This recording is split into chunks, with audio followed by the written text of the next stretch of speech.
Well, good morning, everybody. Can everybody hear me? If you can, give me a nod, give me a something, because in my effort to put together a checklist for everything this morning, it did nothing but make things even more stressful. So, as always, you'll be here with me as I'm setting up the Instagram live, and let me just press that, and here we go, checking good connection.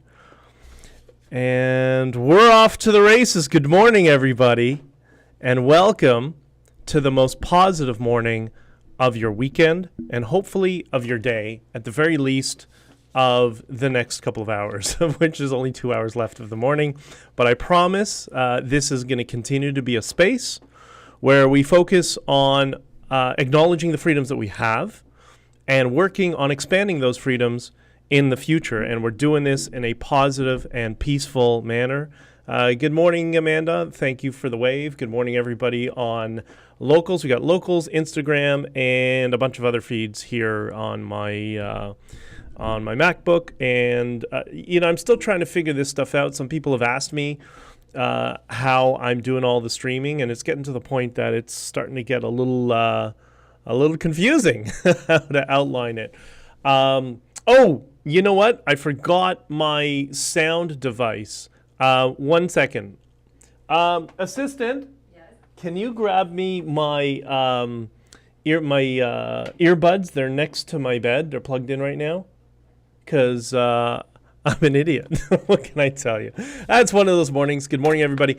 On Instagram, I don't know if it's clear or not. So if it's not, please let me know. I've actually ordered a splitter. It's supposed to be here later on today, and that will, thank you very much, that will alleviate a lot of the issues. So let me see if I can get this working here. Okay, I got two devices connected. So let's turn this one off, and then let's make sure. Can everybody on Locals hear me clearly? I hope so. And anyways, you know what? We'll just play by ear. Hopefully it works. And I'll check it in post. This is why, some people asked me, give me tips and why don't you do this and all that sort of stuff. And I agree, but again, as I've explained before, I don't have the time to really sit down and invest the hundreds of hours I need to set up the stream, so to build it out. So I'm just kind of learning as I'm going. So as I learn, you learn as well. So just a reminder for those of you who are not on Locals, honkingforfreedom.locals.com. There is a free promo code that's still active. The word free, all capital letters, FREE, and the number 6. For some people it works. For some people it doesn't. I don't know what the no device connected and now connected. All right, so now my earpiece is being done. Okay, anyways, I'm just going to plow through. So it's a beautiful day today in Toronto. I know there's some people that are having a meeting, that are having a freedom meetup and meeting today. So I wish them all the best. I hope they have a good March. And from what I understand, I have some friends that are there regularly. And it's become quite a tight group. Some good solid friendships have been formed beyond just, going out and to demonstrate for freedom. But and I know of at least one relationship that has resulted in it from it. So anytime people fall in love, that's a good thing, as far as I'm concerned. And I know that happened quite a bit during the Freedom Convoy, or what are they calling the insurrection? Occupation. Yeah. Oh my God.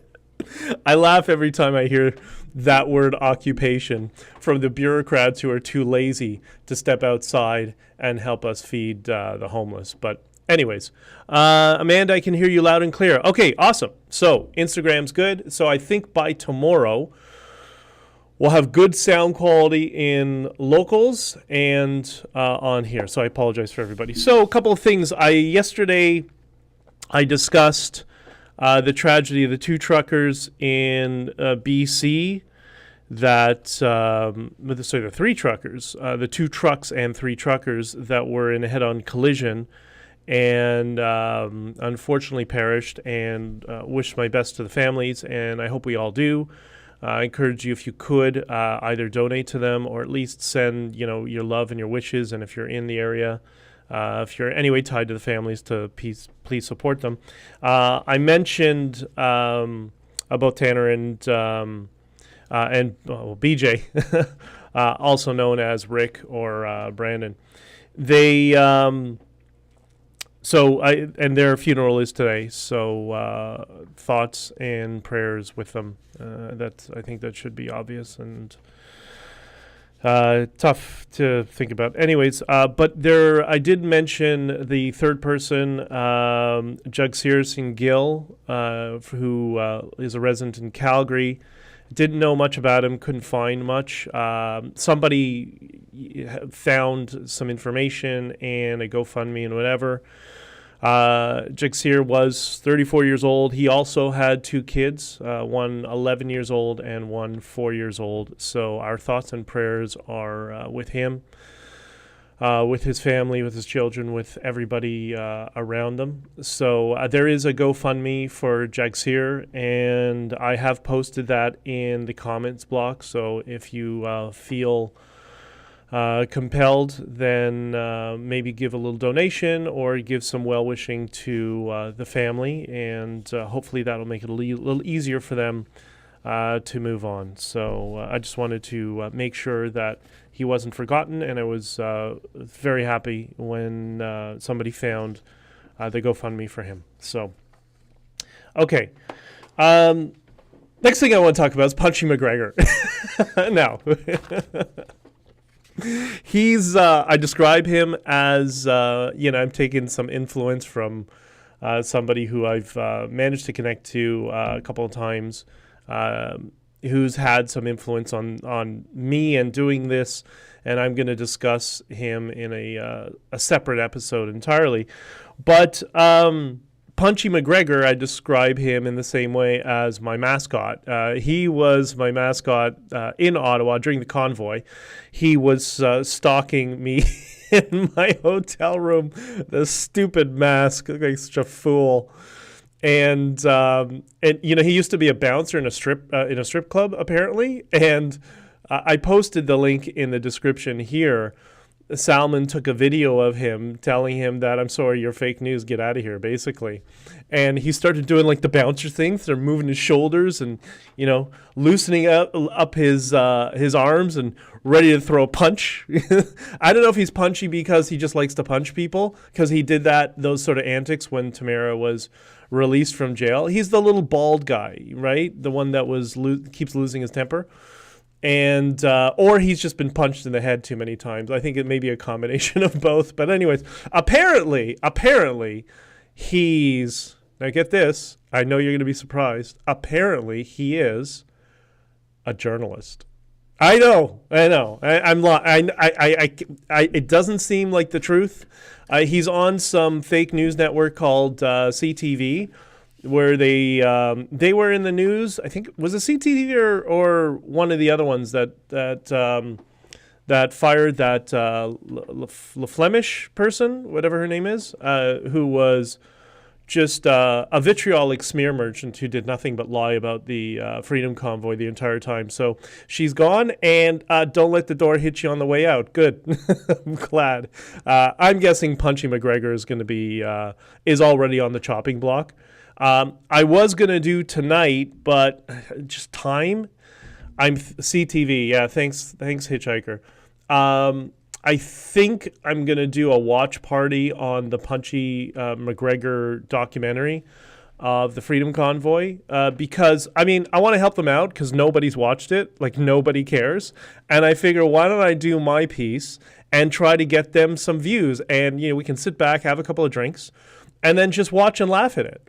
So there is a slight chance I can do that tonight, but I'm not sure. Alternatively, I'm thinking maybe Monday night if I can get all of this figured out. So I will post it and let everybody know if we do the Punchie McGregor documentary. But anyways, Punchie McGregor posted on Twitter yesterday about the Freedom Convoy, and he was referring to the freezing of the funds, and because there was a whole bunch of, if I can swear, there's a whole bunch of legal fuckery going on by everybody in politics that's trying to play games and setting up lawsuits, and like, it's all political. We know that it's all coming from political insiders. So he posted this on Twitter. He's referring to the freezing of the bank accounts and funds and all that sort of stuff, right? He's trying to cast a wide net. I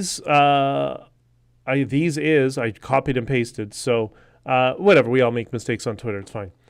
It's a persistent misunderstanding. The government didn't freeze these funds. The Ontario Superior Court did, on request by plaintiffs in the case who wanted it held for damages should the lawsuit succeed. If it doesn't, convoy people will keep the money. Okay, so a couple of things. First, convoy people are never going to see a dime.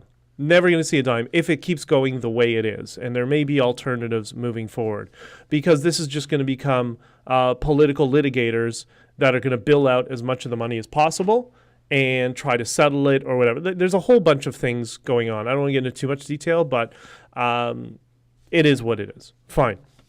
But my concern is, my acknowledgement is, hey, Hannah. Hannah is one of the people who is at the freedom protests almost every week at Queen's Park in Toronto. So big wave to you. Love you, dear. And give my best to Salman. Give him a hug for me. So Punchy the whole point is that Punchy is trying to now form another fake narrative. And he's trying to confuse people and deflect from Justin Trudeau. Now, what he's saying is partially true. Shockingly, he fails to mention that Doug Ford sought an injunction on Give, Send, Go money as well. So for all you conservative freedom fighters that voted for Doug Ford is the one who sought an injunction to block the money for the Superior Court. And it just so happens this class action suit, it appears that they did the same. But the point is, here we have Punchie McGregor once again running cover for his boyfriend, Prime Minister Blackface, the most racist prime minister to hold office in Canadian history, evidenced by the number of times he's pulled out the shoe polish and done a Mr. Bojangles impression, right? Like, you don't do that if you're mentally sane, and he's not. Hannah is inviting me to the Queen's Park, Toronto on 12 o'clock. It's every Saturday at 12 o'clock. I can't go. I have a meeting with my editor just after this, which will be several hours. And because the book is getting dialed in, I'll explain that in a second. So, but Punchy was stalking me outside the hotel room. And Salman Seema, if you don't follow him on Twitter, follow him. He's my brother. He did an awesome video recording of Punchy losing his stuff in front of my hotel room, trying to get in. I don't know what do you want to do? You want to bust into my hotel room? What, he's going to make my bed? Is that what he wanted to do? Like, what a lunatic. Anyways, but this is also why this tweet, where you can see they're running cover for Prime Minister Blackface, the most racist person to hold office in Canadian history, they're trying to run cover for him. That's why they were banned from the press conferences, right? The press conferences was specific to, there was some legacy media there that we knew would at least report on the facts. Rupa was there on behalf of the National Post, for example.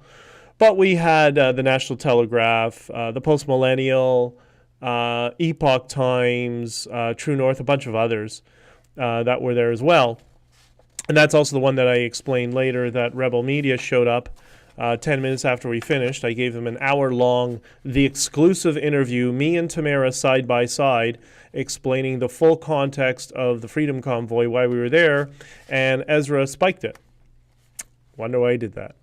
Anyways, and so when we get back to Punchie McGregor, something I want to, highlight is there really is no, we got to stop using this term, mainstream media. There is no mainstream media.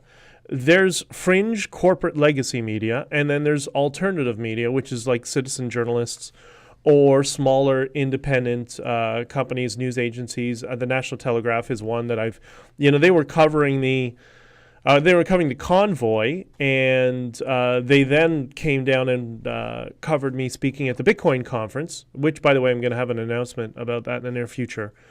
And so they flew down to Miami to cover me speaking at the Bitcoin conference. So they're great. So that's what I was trying to do. That was the motivation of when we had our press conference. Because think about it. We've all seen press conferences. I've been in a couple of scrums in my life. And what happens is you have the legacy corporate media that have like the big, huge cameras. They'll come in, they'll take up all the floor space because they'll have to have like 3 or 4 people to run one of their 40-year-old cameras or whatever it is. And they'll just interrupt everybody else. You've seen that in media scrums. They'll talk over each other because there's a time constraint, which I didn't have. We were there for 2.5 hours. And they'll just call us names. And then they won't get any views. So, well, what's the point? There's absolutely, if they're not getting any views even, like, go ahead, call me a Nazi, whatever, but at least get some views. But nobody watches them. So there's, that was kind of the rationale behind it. So that is fringe legacy media. Legacy meaning it's old, dead, and should be buried. Now, when you get into these debates with them online, I see on Twitter, people are responding, and then they respond back because there's a whole system. Like everybody complains about, Russia. Russia has online trolls or online, bot accounts, or it has people manning accounts that just kind of, push back with propaganda and smears or scripted text through an API. We do the same. The Liberal Party does the exact same in Canada, as does the Conservative Party. So when they respond to you, you can usually tell when it's a script, when it's full cognitive dissonance, and they're not acknowledging any of the claims. They're just calling you silly, or they're calling the person you talked about a racist. Let me see if I can adjust this a little bit. That's when you know the gig is up. It's probably a script run through an API. And just respond honk honk. Hashtag honk honk. It seems to shut everything down. Megan, good morning. Bridget Banks, good morning as well. And Hitchhiker, I'm glad to see you guys here. If you have any questions or comments, throw them in the chat as well as in locals. And that is... Kiss Junkie. How you doing? It's good to see you, Kiss Junkie. Thank you. And thank you for joining Locals. I really do appreciate it. It's going to be worth it. Just give it some time because there's a bunch of things to roll out in a strategy. There's a method to my madness. Next thing I wanted to talk about, I'm going to skip over I had something here. I'm going to talk about that tomorrow maybe.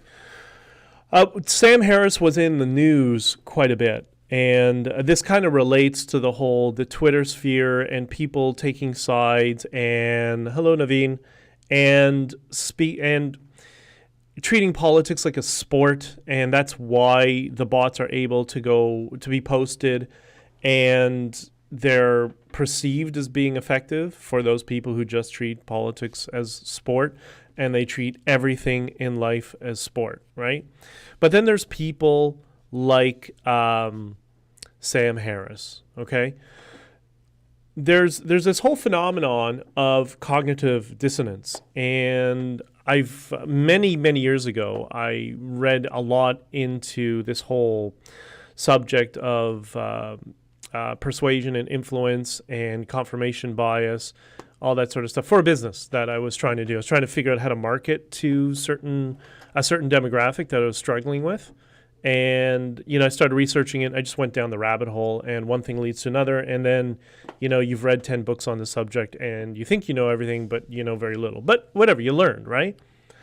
And I think what Sam Harris did this week is a perfect example of this level of cognitive dissonance.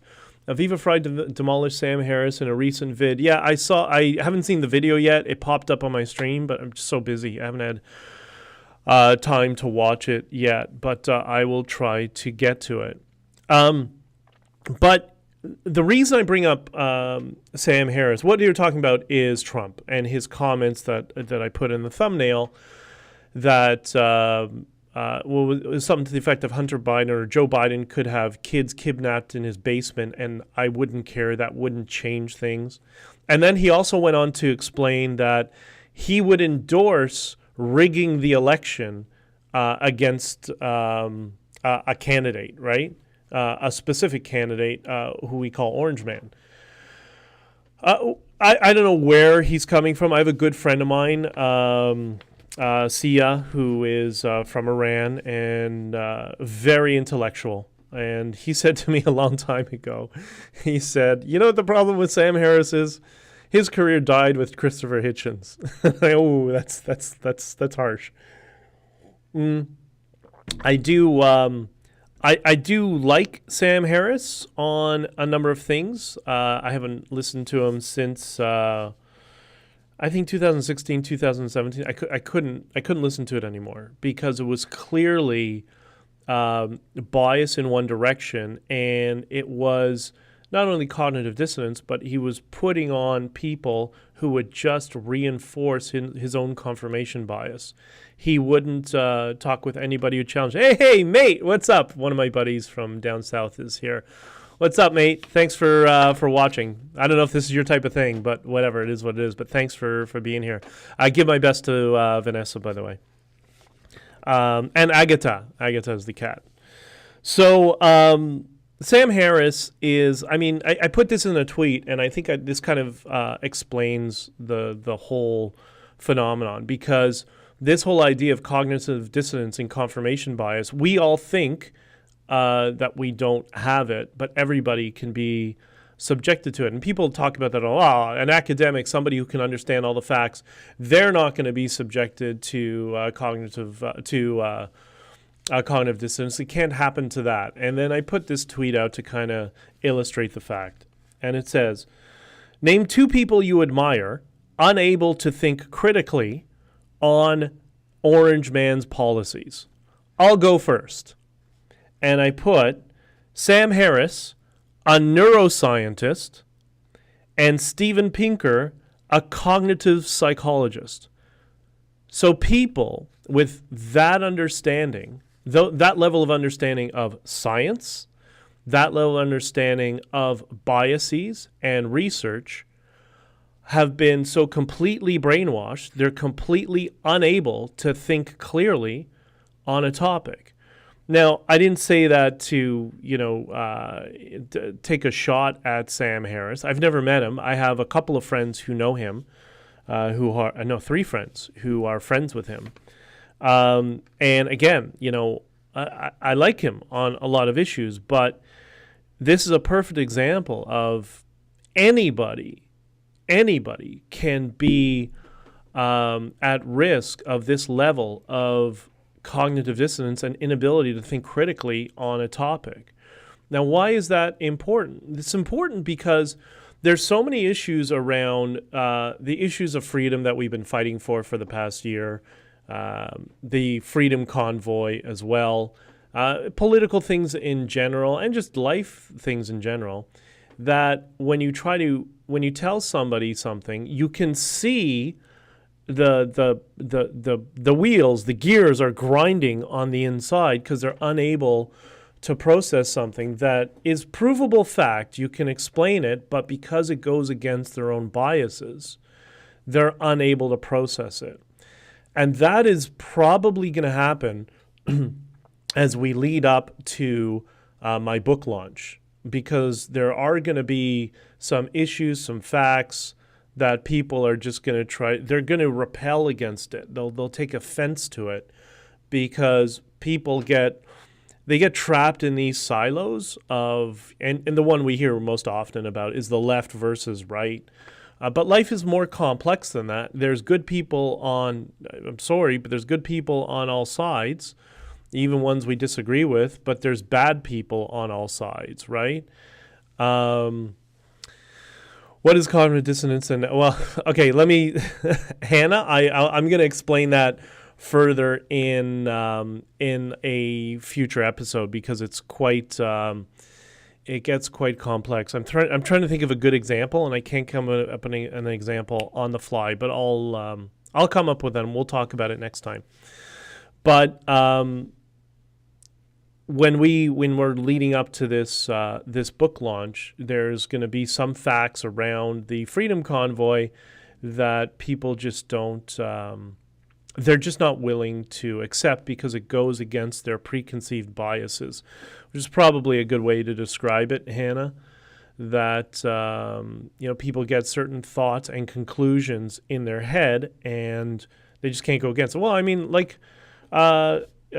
Sam Harris, for example, he, to his credit, he did another episode, a follow-up episode, because he was getting so much heat for his comments, and he explained, I haven't listened to it, this is just from third-party sources, that he explained that he liked all the political policies, and he went through all the policies of Orange Man, that's Trump, by the way, that he liked, but he still thinks he's the scariest, most dangerous thing ever.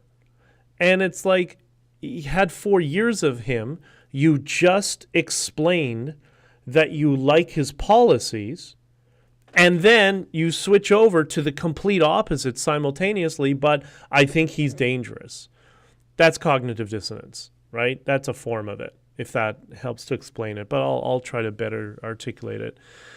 They hitchhiker, the frog in the pot. They don't know the burner is on. Well, that's something else that's also happening right now in the Western world, but that's a whole other issue.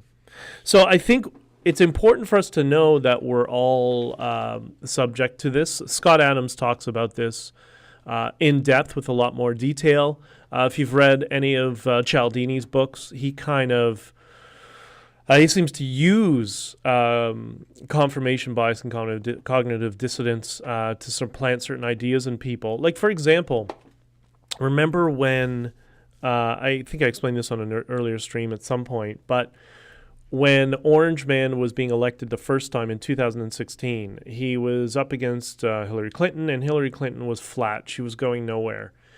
And then all of a sudden, boom, her approval ratings started to shoot up. Well, what happened was she brought in Robert Cialdini, who's just kind of like he's like the guy in this field of study, who really made a name for himself in the 80s. And he started building messaging ideas for the Clinton campaign that they gave them a lot of momentum, and the campaign started to be effective. And the problem is, we talk about, people's TDS, their outrage, whatever. I think that might have been a result of Cialdini and his team. There were 5, I think, psychologists with his level of knowledge of this field of study that were helping in messaging. And what they just essentially did is radicalized people. So they radicalized people to respond negatively to stimulus. So if they saw a red hat with a slogan, boom, they would just automatically react to the stimulus and start calling people names, calling people racist, whatever. Same as if you saw his picture or you mentioned his name, all of a sudden you get put in that camp. It's like a form of hypnosis. And I think that's what we're seeing. And it just goes to show even people like Sam Harris and Steven Pinker can be subjected to this. So this is something we all have. And I've seen a lot of this happening now in media and media messaging. That's why, I often, many people say the media is the virus. That's why, because they're using, some media agencies will use psychological tricks and weasel words to get people somewhat, to buy into a narrative, and they're not showing the other side. The whole point of journalism is you're supposed to show at least 2 sides of an issue. I've always believed there's always well more than 2. There's 3, 4, 5 perspectives on issues, but we live in a binary world where our politics and our media just wants to put people in either 2 camps, and I think going against that will be helpful. I look at everybody on a spectrum. Like when people say, is X person a good person or a bad person? I have like a mental spectrum. Imagine the electromagnetic spectrum, and on one side you have good, and one side you have bad. And I try to articulate in my head quickly the number of good things they've done and the number of bad things they've done and where it fits on the spectrum. And that will give me an idea of the bias, how to more towards good and more towards bad that they are, right? And much like yesterday, what I mentioned, we shouldn't necessarily judge people by their mistakes. We need to judge them by how they react to their mistakes as well. So people, somebody does something wrong or makes a mistake or does something, bad. You choose the thing. But if they come back and they acknowledge it and say, yeah, that was a mistake, I shouldn't have done that, great. That gives them a tick on the bad and a tick on the good side. But if they keep doing that every time it's good and bad, good and bad, good and bad, then it just cancels each other out. It's called mass formation psychosis. Yes. Thank you, Delta. That is, and I think that's what we're dealing with. I think that's a tool that's being used far more frequently than people realize, and most people don't know that it's going on. But when you see people have these irrational reactions to individuals, people, or certain stimulus, and you see that, they're trying to, that's why you always see, racist, bigot, homophobe, Islamophobe, and something else.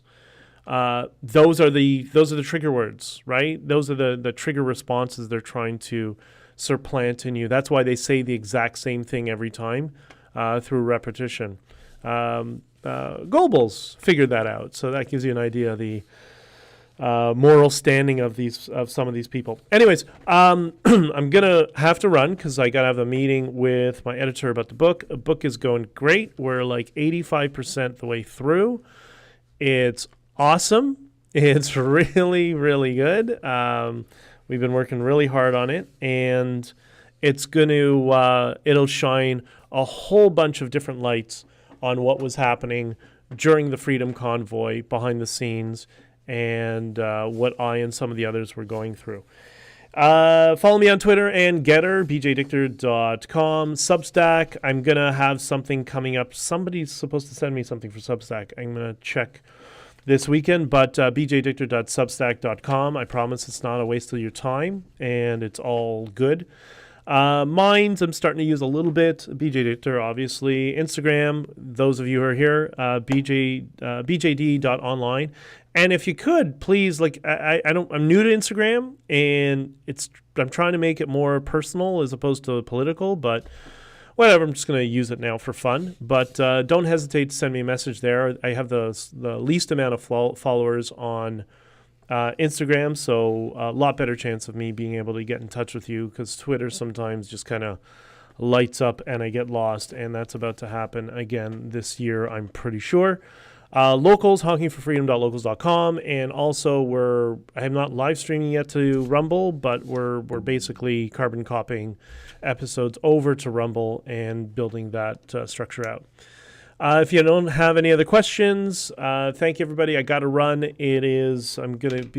was late last week, and it was the second week in a row, and I was doing live streams, and I felt bad. So I told him specifically, this week I'm going to be on time. Next week I'm going to be on time, I promise. So that's why I got to cut a little bit short, but I will be here with you guys tomorrow. If you have any questions, please let me know. And love you guys. And Delta, good luck. God bless you. God bless you all. And have the best day you possibly can. Be good to a stranger. Be good to the guy in the coffee shop, in the gas station, when you go shopping, groceries. Ask people how their day is. And then just give them some positive, vibes backwards, positive vibes back at them.